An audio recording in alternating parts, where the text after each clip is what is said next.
जय हिंद साथियों, स्वागत है आप सभी का परीक्षा के ऑफिशियल प्लेटफॉर्म पर।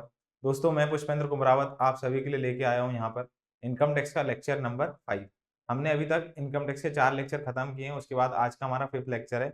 इसमें हम इनकम फ्रॉम हाउस प्रॉपर्टी का कैलकुलेशन कैसे होता है और उसमें क्या क्या भी कॉन्सेप्ट हैं वो सारे हम यहाँ पे डिस्कस करने वाले हैं। हमने जो हमारा प्रीवियस लेक्चर हुआ था उसमें हमने सैलरी वाला पढ़ा था और उसके अंदर जो भी डिडक्शन अलाउड थे उसके बारे में पढ़ा था हमने। उसमें पार्टली उसके बाद फुल्ली टैक्सेबल और फुल्ली एग्जाम्प्ट वाले डिडक्शंस मींस अलावेंस के बारे में बात की थी। आज हम हाउस प्रॉपर्टी से रिलेटेड कॉन्सेप्ट के बारे में बात करेंगे जो कि इनकम टैक्स एक्ट 1961 के हिसाब से दिया गया है। तो आज का हम हमारा लेक्चर स्टार्ट करते हैं।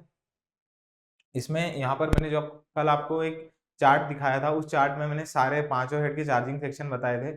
उसके बाद उसमें डिडक्शंस बताए थे और अदर प्रोविजंस इसकी हमने बात की थी। उसी प्रकार आज हम जब हाउस प्रॉपर्टी पढ़ रहे हैं तो हाउस प्रॉपर्टी में यहाँ पर इसका जो चार्जिंग सेक्शन होता है, इसकी जो चार्जेबिलिटी होती है वो सेक्शन नंबर 22 के हिसाब से होती है। Section number 22 of income tax act 1961 क्या कहता है?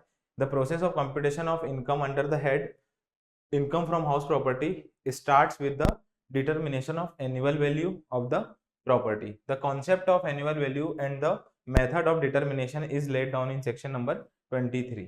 ठीक, चार्जिंग सेक्शन है 22, लेकिन जो कंप्यूटेशन करते हैं हम एनुअल वैल्यू का किसी प्रॉपर्टी का वो हम सेक्शन नंबर 23 के अकॉर्डिंग करते हैं। वो भी हम आगे पढ़ेंगे। दूसरा कहते हैं the annual value of any property comprising of buildings और lands एप्यूटेंट thereto of which the assessee is the owner is chargeable to tax under the head income from house property।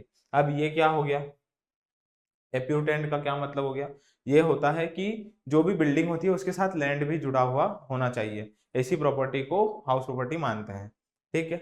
उसके बाद में अगला इसमें कुछ एक्सेप्शन है। इस 2 पॉइंट के अलावा कुछ एक्सेप्शन क्या कहती है? Annual value of the following property are chargeable under head profit and gain from business और प्रोफेशन। अब यहाँ पर हम हाउस प्रॉपर्टी पढ़ रहे हैं तो ये बिजनेस एंड प्रोफेशन कहाँ पे आ गया? तो हाउस प्रॉपर्टी से इनकम का मतलब आपको किसी घर से, मतलब किसी प्रॉपर्टी जो रहने योग्य प्रॉपर्टी है उसमें से आपको आय हो रही है। ठीक है। अब यहाँ पर वो वाली आय को हाउस प्रॉपर्टी में कब कंसीडर नहीं किया जाएगा उसके लिए यहाँ पर एक्सेप्शन है। ठीक है। और यहाँ पर हाउस प्रॉपर्टी और इसकी डेफिनेशन भी है इस हेड में, लेकिन अपने लिए वो मुझे ऐसा नहीं लगता कि वो अपने लिए इंपॉर्टेंट है, क्योंकि यहाँ पर कैलकुलेशन बेस्ड क्वेश्चन आएगा, उससे उसकी डेफिनेशन से क्वेश्चन नहीं आएगा। चार्जिंग सेक्शन और इन्हीं से क्वेश्चन बनने की संभावना लग रही है। इसके लिए हम ज्यादा समय व्यर्थ ना करते हुए हम इसके जो मेन कॉन्सेप्ट्स हैं जो कि इस पूरे चैप्टर का क्रक्स है हम वही पढ़ेंगे और आगे का नहीं पढ़ेंगे। एक्सेप्शन कहता है कि कब हम जो इनकम फ्रॉम हाउस प्रॉपर्टी है उसको बिजनेस एंड प्रोफेशन में कंसीडर करेंगे। तो पहला, portion of property occupied by the assessee for the purpose of any business और प्रोफेशन क्रेडिट और बाय हिम। मतलब यहाँ पर कोई हाउस प्रॉपर्टी उसके पास है और उसका कोई पोर्शन वो as a business profession use कर रहा है। ठीक है। उसमें मतलब बिजनेस में यूज कर रहा है या प्रोफेशन में यूज कर रहा है। उसने ऑफिस ओपन कर लिया उसमें खुद का, तो उसका वो बिजनेस पर्पस के लिए यूज कर रहा है।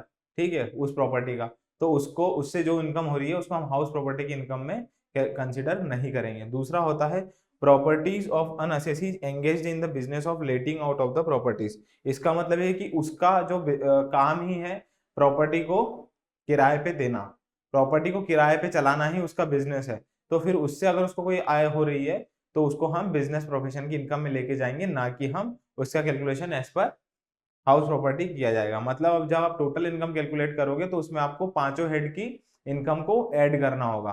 ठीक है। तो यहाँ पर अगर कोई ऐसा व्यक्ति है जिसका तो काम ही है प्रॉपर्टी किराए पे देना, तो उससे जो उसको आय हो रही है उसको हाउस प्रॉपर्टी की आय ना मानते हुए उसको यहाँ पर बिजनेस प्रोफेशन की आय में कंसिडर किया जाएगा। हम हमारे लेक्चर में आगे बढ़े। आगे आता है कि एनुअल वैल्यू का डिटर्मिनेशन कैसे करते हैं। एनुअल वैल्यू क्या है? अब किसी भी हाउस प्रॉपर्टी से जो इनकम है उसको कैसे कैलकुलेट करेंगे? तो हाउस प्रॉपर्टी से इनकम कैसे होगी? किराए के माध्यम से होगी। तो किराया आपको मिल रहा है, आपको रेंट प्राप्त हो रहा है ना? तो जब भी टैक्सेबिलिटी हम निकालेंगे, तो जब भी टोटल इनकम में जो अमाउंट हमको ऐड करना है तो उसके लिए हम उस अमाउंट तक पहुंचने के लिए हम एक प्रोसेस को फॉलो करते हैं और वो प्रोसेस क्या होती है उसको देखते हैं। अब यहाँ पर डिटर्मिनेशन ऑफ एनुअल वैल्यू किस सेक्शन के हिसाब से होगी? सेक्शन नंबर 23 के हिसाब से। ठीक है। हाउस प्रॉपर्टी का चार्जिंग सेक्शन सेक्शन नंबर 22 और determination of annual value of any house property section number 23। ठीक है। कैसे निकलती है उसके लिए यहाँ पर एक आपने बढ़िया सा एक डायग्राम में क्या है? Determination of gross annual value. हम ग्रॉस एनुअल वैल्यू का पहले तो डिटर्मिनेशन करेंगे। ठीक है। ग्रॉस एनुअल वैल्यू कैसे आएगी ये भी हम आगे पढ़ रहे हैं। उसके बाद उसमें से हम माइनस कर देंगे क्या चीज को, municipal tax paid by the owner during the previous year. ठीक है, अब आपकी जो भी यहाँ पर इनकम हो रही है हाउस प्रॉपर्टी से उसकी हम ग्रॉस एनुअल वैल्यू को कैलकुलेट करेंगे, उसमें से हम माइनस कर देंगे म्युनिसिपल टैक्स पेड, मतलब आपको प्रॉपर्टी के ऊपर आप कोई सरकार को टैक्स पे कर रहे हो, म्युनिसिपल टैक्स के नाम से जाना जाता है। ठीक है, तो ऑनर के द्वारा पे किया होना चाहिए ड्यूरिंग द प्रीवियस ईयर, उसको हम माइनस कर देंगे तो इक्वल टू हम पहुंचते हैं नेट एनुअल वैल्यू के ऊपर। ठीक है, ये नेट एनुअल वैल्यू हमारे पास आ जाती है। इस नेट एनुअल वैल्यू में से कुछ स्टैंडर्ड डिडक्शंस दी गई है वो हम माइनस करते हैं और हम इनकम फ्रॉम हाउस प्रॉपर्टी के फाइनल अमाउंट तक पहुंच जाते हैं। ठीक है, अब यहाँ पर determination of annual value for the different types of house property यहाँ पर दिया गया है, कैसे, अब उसको पढ़ते हैं। Where the property is let out throughout the previous year, section number 23 subsection 1A and B, where the property is let out for the whole year, then GAV would be the higher of, मतलब ये gross annual value calculate करना है तो क्या होगा, अगर जो property है वो पूरे साल के दौरान लेट आउट थी, मतलब किराए पर थी, तो उसकी एनुअल वैल्यू कैसे निकलेगी, तो उसकी ग्रॉस एनुअल वैल्यू इन दो अमाउंट से के हायर होगी, मतलब expected rent and actual rent received और रिसीवेबल ड्यूरिंग द ईयर, इन दोनों से में से जो ज्यादा अमाउंट होगा वो हो जाएगा हमारा ग्रॉस एनुअल वैल्यू। अब यहाँ पर ये जो एक्सपेक्टेड रेंट है इसको भी कैलकुलेट करने के लिए हमारे पास में कुछ लिमिट्स और कुछ क्राइटेरिया है। तो यहाँ पर क्या होगा, ग्रॉस एनुअल वैल्यू क्या होता है, ग्रॉस एनुअल वैल्यू मतलब expected rent and actual amount received और रिसीवेबल ड्यूरिंग द ईयर, है ना, उसमें से जो अमाउंट ज्यादा हो, higher of the following two amounts, तो उसको हम क्या कहेंगे, उसको हम एनुअल वैल्यू के रूप में कंसिडर करेंगे। ठीक है, कैसे करते हैं ये देखो आप, determination of gross annual value हम करेंगे, मतलब ये कैलकुलेट करेंगे, उसके बाद उसमें से माइनस कर देंगे municipal tax paid by the owner during the previous year, तो यहाँ पर आ जाएगा नेट एनुअल वैल्यू का अमाउंट। अब आगे चलते हैं, आगे आता है एक्सपेक्टेड रेंट कैसे कैलकुलेट किया जाता है। तो एक्सपेक्टेड रेंट कैलकुलेट करने के लिए expected rent is higher of the fair rent and municipal value but restricted to standard rent, मतलब एक्सपेक्टेड रेंट निकालने के लिए आपको सबसे पहले फेयर रेंट और म्युनिसिपल वैल्यूएशन में से जो अमाउंट ज्यादा हो, उसके बाद यहाँ से जो अमाउंट ज्यादा आया वो उसको हम हायर अमाउंट निकाल लेंगे और उसके बाद उसको कंपेयर करेंगे स्टैंडर्ड रेंट से, उन दोनों में से जो अमाउंट कम हो, मतलब रिस्ट्रिक्टेड टू स्टैंडर्ड रेंट, मतलब कभी भी एक्सपेक्टेड जो रेंट है वो स्टैंडर्ड रेंट से ज्यादा नहीं हो सकता। ठीक है, अब ये स्टैंडर्ड रेंट क्या है, एक्सपेक्टेड रेंट क्या है, फेयर रेंट, म्युनिसिपल वैल्यू, ये हम अभी आगे इस लेक्चर के दौरान पढ़ रहे हैं। फॉर एग्जाम्पल लेके भी समझाया गया है यहाँ पर। एग्जाम्पल क्या कहता है, let us say the higher of fair rent and municipal value is x, इन दोनों में से जो ज्यादा है वो एक्स है, then expected rent is equal to standard rent if x is greater than standard rent. यहाँ पे क्या कहा गया है कि जो स्टैंडर्ड रेंट है वो ज्यादा है, सॉरी यहाँ पर जो हमने एक्सपेक्टेड ये फेयर रेंट और म्युनिसिपल वैल्यूएशन में से जो अमाउंट हमने निकाला उसको हम एक्स कहते हैं, और ये जो एक्स अमाउंट है ये स्टैंडर्ड रेंट से ज्यादा है, तो हमारी जो एक्सपेक्टेड रेंट है वो क्या होगी, वो हो जाएगी स्टैंडर्ड रेंट। ठीक है, हाउएवर अगर एक्स छोटा है स्टैंडर्ड रेंट से तो हमारा एक्सपेक्टेड रेंट क्या हो जाएगा, एक्स अमाउंट हो जाएगा। ठीक है, एक एग्जांपल से इसको अपन समझ लेते हैं। ठीक है, एग्जांपल में क्या कहते हैं हम कि यहाँ पर हमारा जो फेयर रेंट है वो सपोज है 30,000। ठीक है, जगह कम है, थोड़ा सा देख लेना, समझ लेना। म्युनिसिपल वैल्यूएशन है सपोज 40,000 रुपीज। ठीक है, तो इन दोनों में से जो अमाउंट ज्यादा हो, तो इन दोनों में से अमाउंट ज्यादा कौन सा है, ये है 40,000, ये 40,000 मैंने यहाँ पे ले लिया। अब इस 40,000 को स्टैंडर्ड रेंट के साथ में कंपेयर करेंगे। अब सपोज स्टैंडर्ड रेंट मेरा है यहाँ पर 50,000। ठीक है, तो यहाँ पर कैसे कंपेयर करना है, सबसे पहले तो फेयर रेंट और म्युनिसिपल वैल्यूएशन में से विच इज हायर, हाँ आ गया 40,000। अब जो हायर अमाउंट है और वो और स्टैंडर्ड रेंट को हम कंपेयर करते हैं, तो इन दोनों में से जो कम है, तो जो कम कौन सा है, ये 40,000। ठीक है, तो ये हमारा एक्सपेक्टेड रेंट हो जाएगा। आप सपोज यहाँ पर ये होता 20,000। ठीक है, तो इन दोनों में से जो हायर अमाउंट, मतलब फेयर रेंट और म्युनिसिपल वैल्यूएशन में से जो अमाउंट हायर आया तो वो अमाउंट कौन सा है, 40,000, और उसके बाद उसको स्टैंडर्ड रेंट से कंपेयर करेंगे, तो यहाँ पर क्या आता है कि ये 20,000, तो हमारा एक्सपेक्टेड रेंट क्या हो जाएगा, 20,000।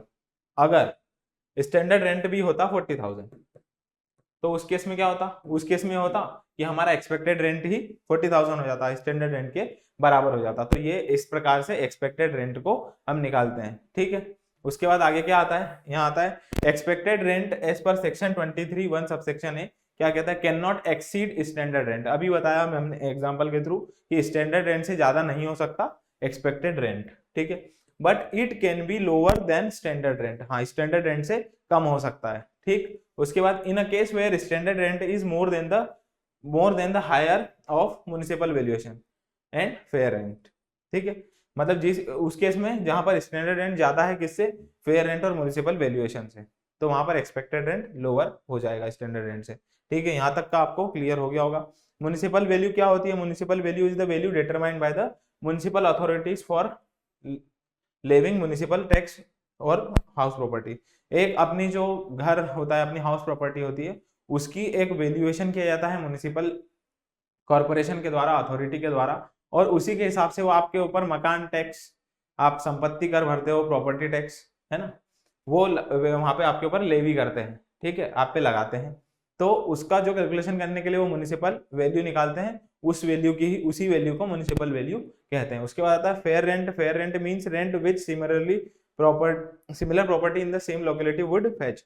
मतलब उसी लोकेलिटी में कोई वैसी ही प्रॉपर्टी का क्या रेंट चल रहा है, उसे हम फेयर रेंट कहते हैं। और स्टैंडर्ड रेंट क्या होता है, standard rent is the fixed by the rent control act. अब ये छोटे छोटे पॉइंट आपको लग रहे होंगे, लेकिन इनके ऊपर भी क्वेश्चन पूछा जा सकता है। कुछ को लग रहा होगा कि नहीं आता, ऐसे क्वेश्चन नहीं आते, जिस दिन एग्जाम में आएगा ना क्वेश्चन, उस दिन पता चलेगा कि कहाँ से क्वेश्चन आ सकता है, कहाँ से नहीं आ सकता, ठीक है। आगे देखते हैं। From the GAV computed above, मतलब ग्रॉस एनुअल, इससे इन तीनों से हम क्या निकालेंगे, ग्रॉस एनुअल वैल्यू, जो कि हमने प्रीवियस वाली स्लाइड में देखा था। हम ग्रॉस एनुअल वैल्यू निकालते हैं, उसमें से क्या माइनस कर देते हैं, municipal tax paid by the owner, तो हम पहुंच जाते हैं नेट एनुअल वैल्यू पे। तो यहां से हम जीएवी पे पहुंचेंगे, तो क्या कह रहा है, from the GAV computed above municipal taxes paid by the owner during the previous year are deducted to arrive the net annual value, ठीक। यहां तक का आपको क्लियर। उसके बाद हम आगे चलते हैं, आगे है डिडक्शंस फ्रॉम एनुअल वैल्यू। अब हमने यहाँ पर एनुअल वैल्यू कैलकुलेट करेंगे, नेट एनुअल वैल्यू पे आ गए हम। उसके बाद में यहाँ पर डिडक्शंस मिलती है। डिडक्शंस मींस छूट प्रदान की जाती है। वो छूट क्या होती है, वो छूट होती है दो प्रकार की होती है। इसका सेक्शन है सेक्शन नंबर 24, ठीक है। डिडक्शंस फ्रॉम एनुअल वैल्यू का सेक्शन नंबर है 24। अभी तक 3 सेक्शन पढ़ लिए। फर्स्ट वाला सेक्शन था हमारा कौन सा, चार्जिंग सेक्शन, सेक्शन नंबर 22। दूसरा डिटर्मिनेशन ऑफ एनुअल वैल्यू का सेक्शन नंबर था 23, और एक आता है डिडक्शंस फ्रॉम एनुअल वैल्यू, इसका आता है सेक्शन नंबर 24। कौन सा हेड पढ़ रहे हैं, हाउस प्रॉपर्टी पढ़ रहे हैं। कौन सा हेड पढ़ चुके, हम पढ़ चुके सैलरी हेड। आगे और हेड्स आएंगे। अब जो मैं आपको पढ़ा रहा हूं, ये आप बोल रहे होंगे कि सर को सिलेबस कैसे पता। सर ने प्रीवियस ईयर पेपर का एनालिसिस किया था। प्रीवियस ईयर पेपर का जब एनालिसिस किया, तो मैं उस दायरे तक पहुंच गया जहां पर मुझे ऐसा लगता है कि इन पॉइंट्स को टच करते हुए क्वेश्चन पूछा जा सकता है। हो सकता है वहां से क्वेश्चन ना पूछे, हो सकता है वहां से क्वेश्चन पूछ ले, क्योंकि मैं एग्जामिनर नहीं हूं, मुझे नहीं पता कहां से क्वेश्चन आएगा। लेकिन हाँ, जहां से क्वेश्चन बनने की संभावना है, वहां तक मैं मेरी दिमाग को मैंने लगाया, और उतना मैंने आपको मैं पढ़ा रहा हूँ। और मैं ज्यादा कंटेंट आपके लिए निकाल के लिए नहीं ला रहा, क्योंकि ये जो हाउस प्रॉपर्टी वाला हेड है, जहां से इसके मैंने नोट्स प्रिपेयर किए हैं, उसको अगर मैं मॉड्यूल को देखूं तो करीबन 100 पेज है हाउस प्रॉपर्टी में। और अगर आप 100 पेजेस पढ़ने लगे, तो मुझे नहीं लगता कि आप थोड़े से दिनों में आपका पूरा सिलेबस को कंप्लीट कर पाओगे। तो मेरा मेन ऑब्जेक्टिव है कि एग्जाम ओरिएंटेड कंटेंट हो और आपसे वहां पे क्वेश्चन बने। अगर हाँ, हम पढ़ रहे हैं और उसके बाद भी अगर क्वेश्चन नहीं बन रहा है, आपको ऐसा लग रहा है हाँ जितना मैंने पढ़ा है इसमें से अगर क्वेश्चन आया, तो मेरी ये ऐसी उम्मीद है कि आप उस क्वेश्चन को गलत नहीं करो, क्योंकि एफर्ट्स लग रहे हैं, पढ़ाने में एफर्ट्स लग रहे हैं, और आप पढ़ भी रहे हो तो आपको समय भी लग रहा है। आप इतने समय में कोई दूसरी चीज को पढ़ते, तो उस चीज के लिए मैं आपको एकदम क्वालिटी कंटेंट जो कि एग्जाम रेलेवेंट है, वही मैं आपको प्रोवाइड कर रहा हूँ। और आप इतने दिनों से नोटिस भी कर रहे होंगे कि एग्जाम ओरिएंटेड कंटेंट ही है ये, उसके आसपास ही है। उससे ना तो मैं कम पढ़ा रहा हूँ, ना मैं ज्यादा पढ़ा रहा हूँ। ज्यादा पढ़ाने वाली बात है नहीं, क्योंकि मैं ज्यादा पढ़ाऊंगा भी तो दिक्कत होगी, क्योंकि बहुत ज्यादा स्टफ हो जाएगा और अपना सिलेबस कंप्लीट नहीं हो पाएगा। फिर आप बोलोगे सर ने बीच में छोड़ दिया। तो यहाँ पर डिडक्शन की बात करते हैं। डिडक्शन क्या थी, डिडक्शन थी सेक्शन नंबर 24 में एनुअल वैल्यू से। क्या स्टैंडर्ड डिडक्शन है, there are 2 deductions from the annual value. क्या है वो, एक है 30% ऑफ एनएवी, फ्लैट डिडक्शन है। डायरेक्ट जो भी नेट एनुअल वैल्यू आई उसका 30% उसमें से माइनस कर दो। और एक आता है इंटरेस्ट ऑन बोरोड कैपिटल। ये क्या होता है, इसका भी एक बहुत बड़ा कॉन्सेप्ट है, लेकिन जब भी एग्जाम में क्वेश्चन आएगा तो मेरा ऐसा मानना है कि डायरेक्ट आपको कहेगा कि interest on borrowed capital during the previous year कितनी है, 40,000 या 50,000 या जो भी XYZ अमाउंट हो देगा, तो आपको डायरेक्टली माइनस करना है। इसका कैलकुलेशन भी होता है, लेकिन इसका मुझे नहीं लगता कि एग्जामिनर ये कैलकुलेट आपसे करवाएगा। ये कैलकुलेट करने बैठा तो क्वेश्चन नहीं कर पाएगा, वो सिर्फ नॉलेज चेक करना चाहता है कि उसको ये पता है कि नहीं आपको। ठीक है, उसके बाद आता है 30% of NAV is allowed as deduction under section 24 subsection है। क्या है, this is a flat deduction. अभी बोला मैंने डायरेक्ट फ्लैट डिडक्शन लगता है। Allowed respective of the actual expenditure incurred, कितना भी खर्चा किया हुआ, डायरेक्ट फ्लैट डिडक्शन लगेगी 30% की। ठीक है, the assessee will not be entitled to deduction of 30% in the following cases. ये जो यहाँ पे केसेस दिए गए हैं, इन केसेस में वो 30% की डिडक्शंस नहीं ले सकता। ठीक है, the annual value itself is निल। अभी हमने प्रीवियस वाली स्लाइड में हमने पढ़ा था एनुअल वैल्यू के बारे में कि एनुअल वैल्यू तक कैसे पहुंचे। एक्सपेक्टेड रेंट निकालना है हमको सबसे पहले, तो वो कैसे निकल रही है, फेयर रेंट माइनस वो फेयर रेंट और स्टैंडर्ड रेंट को कंपेयर कर रहे हैं।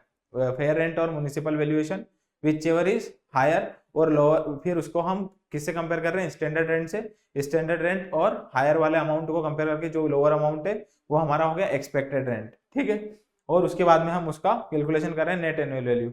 ठीक है, उसमें से हम म्युनिसिपल वैल्यू वो म्युनिसिपल टैक्सेस को माइनस कर रहे हैं पेड बाय द ओनर को, तो हम नेट एनुअल वैल्यू पे पहुंच रहे हैं। उसमें से हम 30% की डिडक्शन ले रहे हैं। तो जो अगर आपकी जब नेट एनुअल वैल्यू नील हो जाए, ठीक है, नेट एनुअल वैल्यू ही नील है, अगर आप खुद ही उस मकान में रह रहे हो तो उससे आपको कोई इनकम ही नहीं हो रही है, तो आपकी NAV नील आएगी। तो जब NAV नील है तो आप उसमें से किस बात की डिडक्शन क्लेम करोगे, ये 30% तब रिलेवेंट है क्या, नहीं होगा। तो यहाँ वही लिखा हुआ है कि अगर आप उस प्रॉपर्टी से आपको आपका जो एनुअल वैल्यू है वो ही नील है, ये जो एनुअल वैल्यू है वो ही नील है अगर, तो फिर आप वो 30% की डिडक्शन नहीं ले सकते। दूसरा, इन case of self occupied property, क्या है ये सेल्फ ऑक्यूपाइड प्रॉपर्टी, प्रॉपर्टी में खुद ही इंसान रह रहा है, खुद ने ही ऑक्यूपाई करके रखी है। मेरा घर है, मैंने किराए पे नहीं दिया, खुद ही उसमें रह रहा हूँ, और मैं कैसे बोलूंगा कि इसमें से मुझे इनकम हो रही है। मैं क्या खुद का रहने का किराया थोड़ी ना दूंगा, खुद को खुद का रहने का किराया कोई व्यक्ति नहीं देगा। तो वहां पर क्या होगा, सेल्फ ऑक्यूपाइड प्रॉपर्टी जब खुद ने ऑक्यूपाई कर रखी है प्रॉपर्टी को, तो वहां पर वो 30% की रिडक्शन क्लेम नहीं करेगा। उसके बाद आगे आता है in case of property held as stock in trade and the whole year और part of the property is not let out during the whole year और any part of the previous year up to 2 years from the end of the financial year in which certificate of completion of construction of the property is obtained from the competent authority। यहाँ पे ऐसा कहा गया है कि अगर आपकी property during the previous year stock in trade थी, या तो अंडर कंस्ट्रक्शन थी, या तो खाली पड़ी थी, उससे आपको कोई इनकम नहीं हो रही थी, या तो आपने कोई certificate of completion of the construction of property is obtained from the competent authority से अगर आपने कंप्लीशन का सर्टिफिकेट ले लिया है तो होगा। ये पॉइंट अपने लिए ज्यादा वो नहीं है क्योंकि इतना यहाँ तक पहुंचता नहीं है कोई भी। ठीक, आगे चलते हैं। स्लाइड रिपीट हो गई। ठीक, डिडक्शन के बारे में बात करते हैं। आपको मैं बता रहा था यहाँ पे कैलकुलेशन के बारे में। किस कैलकुलेशन के बारे में, यहाँ पर जो बोरोड कैपिटल है, इंटरेस्ट ऑन बोरोड कैपिटल। ठीक है, आपने लोन लिया है उसके लिए, उसका जो इंटरेस्ट है उस अमाउंट की बात कर रहा था, उसका इतना सारा कैलकुलेशन है। अब ये वाला अगर कैलकुलेशन एग्जामिनर पूछेगा तो उसमें ये तक लिखा है कि लोन कब लिया है, किसके पहले, किस तारीख के पहले लिया है तो ऐसा, इस तारीख के बाद लिया है तो ऐसा। ठीक है, पढ़ लेते हैं नॉलेज के हिसाब से, अगर एग्जाम में आ जाए तो भी आप कर दोगे। ठीक, कुछ भी चीज मेरा छोड़ने की इच्छा हो नहीं रही है कि मैं छोड़ दूं, जो जो इंपॉर्टेंट लग रहा है वो सारा मैं देते जा रहा हूँ। अगर आपको कंटेंट समझ में आ रहा है तो आप वीडियो को लाइक करो और शेयर करो ज्यादा से ज्यादा लोगों में। यहाँ पे है deductions allowed from NAV, net annual value से क्या क्या डिडक्शंस है। लेट आउट या डीम्ड लेट आउट प्रॉपर्टी, ऐसी कोई प्रॉपर्टी जो लेट आउट है मतलब किराए पर दी गई है, तो यहाँ पर स्टैंडर्ड डिडक्शंस लगती है under section 24A 30% of NAV। ठीक है, उसके बाद है दूसरा interest on borrowed capital fully allowed, पूरी तरीके से डिडक्टेबल है, पूरी तरीके से आप माइनस कर सकते हो, मतलब फुल्ली अलाउड है पूरी तरीके से। उसके बाद आता है self occupied property. Self occupied property है, खुद ने प्रॉपर्टी ऑक्यूपाई कर रखी है। ठीक है, तो इंटरेस्ट ऑन बोरोड कैपिटल कैसे कैलकुलेट होगा, 24B के हिसाब से। क्या है, where loan is taken for repair, renewal और रिकंस्ट्रक्शन ऑफ हाउस प्रॉपर्टी। अगर आपने लोन लिया है वो रिपेयर के लिए लिया है, रिन्यूअल के लिए लिया है, या तो फिर रिकंस्ट्रक्शन के लिया है हाउस प्रॉपर्टी के। ठीक है, तो मैक्सिमम 30,000 रुपए की आपको डिडक्शन मिलेगी up to two self occupied property, मतलब 2 सेल्फ ऑक्यूपाइड प्रॉपर्टी तक के लिए 30,000 रुपए की डिडक्शन आपको मिल सकती है। मैक्सिमम डिडक्शन यहाँ पे दी गई है। दूसरा आता है यहाँ पर where loan taken for acquisition और कंस्ट्रक्शन ऑफ प्रॉपर्टी, मतलब आपने प्रॉपर्टी को एक्वायर करने के लिए लिया है, खरीदने के लिए लिया है, ठीक है। तो अगर आपने लोन 1 अप्रैल 1999 के पहले लिया है, लोन इज टेकन बिफोर, तो फिर आपको 30,000 रुपए की डिडक्शन मिलेगी। नहीं तो अगर लोन आपने 1 अप्रैल 1999 के बाद लिया है तो एक्विजिशन और construction completed with in 5 years from the end of the financial year in which the capital was borrowed plus certificate आपको लेना पड़ेगा। अगर आपने ये दोनों चीजें कर रखी है तो अगर यस है तो 2 लाख रुपए तक की डिडक्शन, नहीं तो 30,000 रुपए तक की डिडक्शन है। ऐसा ये कैलकुलेशन है, ठीक है। इतना पूरा की पूरा चार्ट में दिया गया है। मेरे को लगता है ये डायरेक्ट जो अमाउंट है ना आपको यहाँ पे, ये वाला जो इंटरेस्ट ऑन बोरोड कैपिटल, ये आपको डायरेक्टली एग्जाम में मिलेगा। अगर यही आपसे उन्होंने कैलकुलेट करा लिया तो काफी वैसा क्वेश्चन हो जाएगा कि बहुत कम बच्चे कर पाएंगे इसको, बहुत ज्यादा कम बच्चे। मतलब मेरे को नहीं लगता कि जिन्होंने इसको नहीं पढ़ा है ना, ये सीए के एग्जाम में आता है अधिकतर। सीए लोग जो होते हैं टैक्स उसमें पढ़ते हैं, तो उस टैक्स में ये दिया गया और वही टैक्स आपसे पूछ रहा है। तो पूरा इनकम टैक्स अगर आप पढ़ते हो तो काफी वास्ट सिलेबस है। और अगर इतने छोटे छोटे पॉइंट पे अगर आप पहुंच रहे हो तो मेरे को नहीं लग रहा कि सिलेबस कंप्लीट हो पाएगा कभी, ठीक है। तो इसके लिए मैं ऐसा मानता हूं कि क्वेश्चन यहीं से आएगा। उसके बाद आगे चलते हैं हम, डिडक्शन की बात हो गई। यहाँ पर आता है ग्रॉस एनुअल वैल्यू, मतलब आपको टोटल इनकम जो आपकी कंप्यूट होती है, आप डिटर्मिनेशन ऑफ रेजिडेंशियल स्टेटस करते हो, उसके बाद आप क्लासिफिकेशन ऑफ इनकम करते हो, 5 हेड की उनका कैलकुलेशन करके आप अमाउंट निकालते हो। अमाउंट आता है आपके पास ग्रॉस टोटल इनकम, आप डिडक्शन माइनस करते हो, टोटल इनकम पे पहुंचते हो। तो आपकी जो ग्रॉस टोटल इनकम आती है उसमें 5 हेड की इनकम ऐड होती है। अब 5 हेड की जो इनकम निकलती है वो उसकी खुद की डिडक्शन माइनस, जैसे मैंने कल सैलरी हेड पढ़ा तो उसमें मैंने बेसिक सैलरी थी, डियरनेस अलाउंस था, हाउस रेंट अलाउंस था, तो सबका कैलकुलेशन उसमें से ऑलरेडी डिडक्शन माइनस होके एक मुझे अमाउंट आ रहा था। तो यहाँ पर भी एक फाइनल अमाउंट आता है जिसको हम इनकम फ्रॉम हाउस प्रॉपर्टी कहते हैं, और उसको हम डायरेक्ट हमारी ग्रॉस टोटल इनकम में ऐड करेंगे। इस अमाउंट को फिर हमारी सैलरी से आएगी, income from salary head, income from other source head, income from capital gain head और income from profit and gain from business and profession head. इन 5 हेड की इनकम को जोड़ेंगे तो किस इनकम पे पहुंचते हैं हम? ग्रॉस टोटल इनकम पे। उसमें से फिर कुछ डिडक्शंस और मिल जाती है।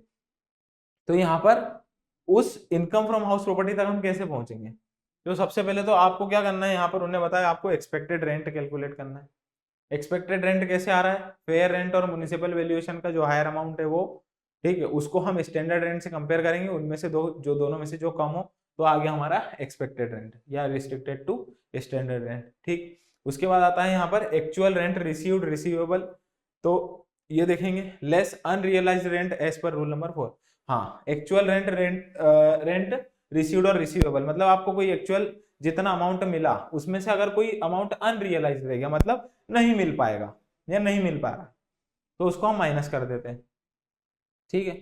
उसके बाद में आता है यहाँ पर compare expected rent and actual rent received and receivable, इन दोनों को कंपेयर करना है। उसमें क्या आता है? जीएवी किसको बोलते हैं? इन दोनों अमाउंट में से, मतलब स्टेप नंबर 1 में और स्टेप नंबर 2 में जो दो अमाउंट है, इनमें से जो अमाउंट ज्यादा हो उसको हम बोल देंगे ग्रॉस एनुअल वैल्यू। अब इस ग्रॉस एनुअल वैल्यू में से municipal tax paid during the previous year, owner के द्वारा जो म्युनिसिपल टैक्सेशन पे किया है उसने, उसको हम माइनस कर देंगे, तो हम कहाँ पहुंच जाएंगे? नेट एनुअल वैल्यू पे। नेट एनुअल वैल्यू पे पहुंचने के बाद हम 30% का एक फ्लैट डिडक्शन लगाते हैं, और यहाँ अगर कोई लोन है उस प्रॉपर्टी को एक्वायर करने के लिए हम उसको माइनस करते हैं, तो क्या आ जाएगा यहाँ पर? इनकम फ्रॉम हाउस प्रॉपर्टी, ठीक है। तो ऐसे इनकम फ्रॉम हाउस प्रॉपर्टी कैसे कैलकुलेट करते हैं? तो ये उसकी पूरी स्लाइड है, स्क्रीनशॉट कोई लेना चाहता है तो स्क्रीनशॉट ले ले, ठीक है। अदरवाइज ये पीपीटी आपको लेक्चर अलॉन्ग विद लेक्चर, ये पीपीटी डिस्क्रिप्शन बॉक्स में मिलती है। बहुत सारे बच्चे कमेंट करके पूछते हैं इसकी पीडीएफ कहाँ मिलेगी? इसकी पीडीएफ इसी वीडियो के डिस्क्रिप्शन में आपको जाना है, वहां पर लिखा है इस क्लास की पीडीएफ अगर आपको चाहिए तो एक लिंक होती है, उस लिंक पे क्लिक करोगे आप गूगल ड्राइव की लिंक पे पहुंच जाओगे। गूगल ड्राइव की लिंक पे आप देखते हो तो लेक्चर 1, लेक्चर 2, लेक्चर 3 ऐसे सभी लेक्चर्स की वहां पर अपलोडेड है, ठीक है। तो जो रिसेंटली लास्ट लेक्चर नंबर होगा वो इस वीडियो की वहां पर डाला हुआ होगा कि ये जो वीडियो है इसकी जो मैं पीपीटी यूज कर रहा हूँ यही पीपीटी आपको एज इट इज मिलेगी। हाँ, ये जो इसमें मैं मार्क कर रहा हूँ ये मार्क्स नहीं रहेंगे उसमें, ठीक है, आप अपने खुद के मार्क्स उसमें लगा लेना। आगे चलते हैं। तो दोस्तों आप सभी के लिए एक जरूरी सूचना यहाँ पर, जरूरी सूचना में क्या है? परीक्षा प्रो। तो क्या है परीक्षा प्रो? परीक्षा प्रो में एक सिंगल एनरोलमेंट में आपको राज्य सरकार की जितनी भी परीक्षा की टेस्ट सीरीज परीक्षा प्लेटफॉर्म पर अवेलेबल है वो सिंगल एनरोलमेंट में आपको मिल जाती है। तो अगर आपको परीक्षा प्रो सब्सक्राइब करना है तो आपको गूगल प्ले स्टोर पर जाकर परीक्षा एप्लीकेशन को डाउनलोड करना होगा। वहां पर आपको परीक्षा उस एप्लीकेशन को डाउनलोड करने के बाद आप वहां से परीक्षा प्रो का एनरोलमेंट ले सकते हैं। इस एनरोलमेंट में आपको सभी राज्य सरकार की परीक्षा जो कि परीक्षा एप्लीकेशन पर जिनकी टेस्ट सीरीज अवेलेबल है वो सारी टेस्ट सीरीज मिलेगी। उसी में साथ में आपको ग्रुप टू सब ग्रुप टू की टेस्ट सीरीज और ग्रुप टू सब ग्रुप टू के सब्जेक्ट वाइज वहां पर डेली डोज चल रहे हैं वो भी आपको उसमें मिल जाएंगे। ठीक है, अभी हम आगे बढ़ते हैं। आगे हमारे पास एक क्वेश्चन आता है, ये क्वेश्चन है रिलेटेड टू हमारे को ग्रॉस एनुअल वैल्यू कैलकुलेट करने के लिए। ग्रॉस एनुअल वैल्यू कैलकुलेट करने के लिए मैंने आपको अभी कैलकुलेशन बताया था, एक्सपेक्टेड रेंट निकालना है, उसके बाद में उसको कंपेयर करना है एक्चुअल अमाउंट रिसीव्ड और रिसीवेबल से।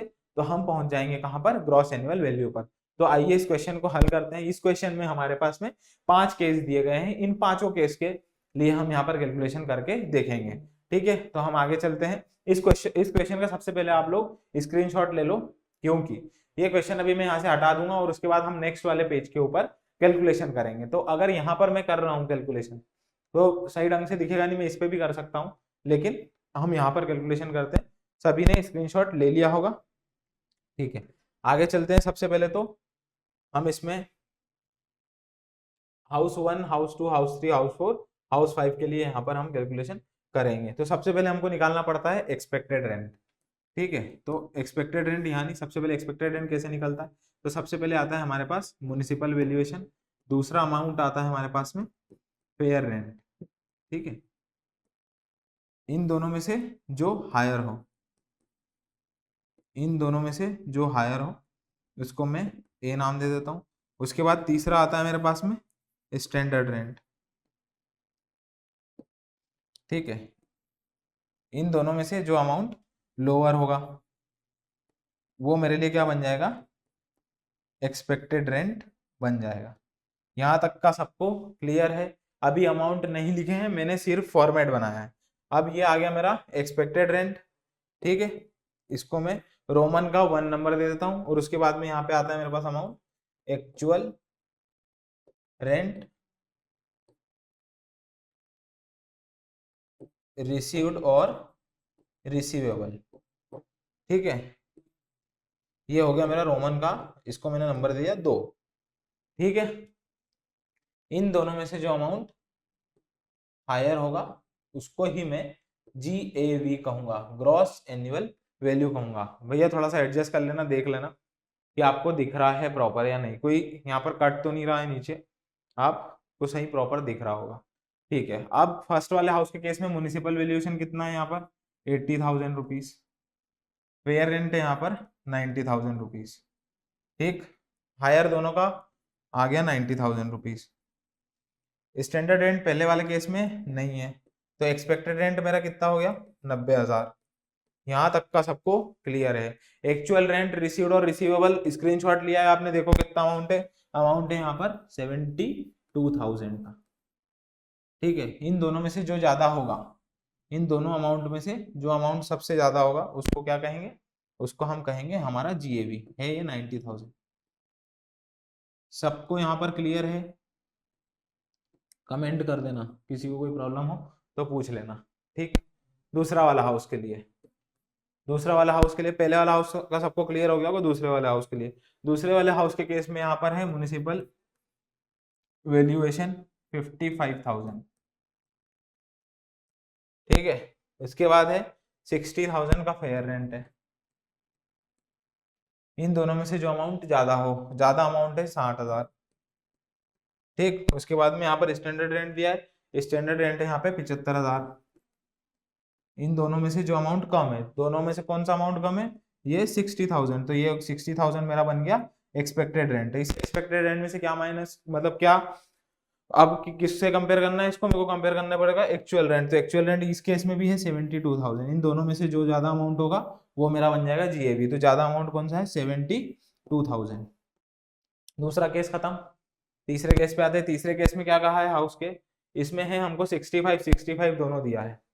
ठीक है, ये भी 65,000 दिया है और ये अमाउंट भी 65,000 दिया है। तो हमारा यहाँ पर हायर इन दोनों में से कुछ नहीं आएगा, 65 ही रहेगा।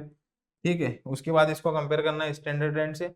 स्टैंडर्ड रेंट दे दिया इनने यहाँ पर 58,000, तो यहाँ पर 58,000 दे दिया। अब 58,000 ही यहाँ पर लोअर अमाउंट आता है, इसको हम एक्सपेक्टेड रेंट मानेंगे। एक्चुअल रेंट रिसीव्ड और रिसीवेबल यहाँ पर इस केस में है 60,000।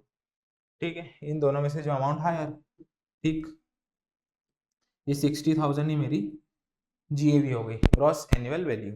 ठीक, नेक्स्ट वाले फोर्थ वाले केस में यहाँ पर अमाउंट दिया है 2425। ठीक, 24,000 म्युनिसिपल वैल्यूएशन है और 25,000 यहाँ पर मेरा फेयर रेंट। इन दोनों में से जो अमाउंट हायर 25,000 का। ठीक, आगे क्या अमाउंट दिया है यहाँ पर स्टैंडर्ड रेंट, इस केस में भी यहाँ पर नॉट अवेलेबल है, तो यही मेरा बन गया एक्सपेक्टेड रेंट 25,000। 25,000 को ही मैं डायरेक्ट कंपेयर कर दूं एक्चुअल रेंट रिसीव्ड पे 30,000, तो 30,000 ही मेरी जीएवी हो जाएगी।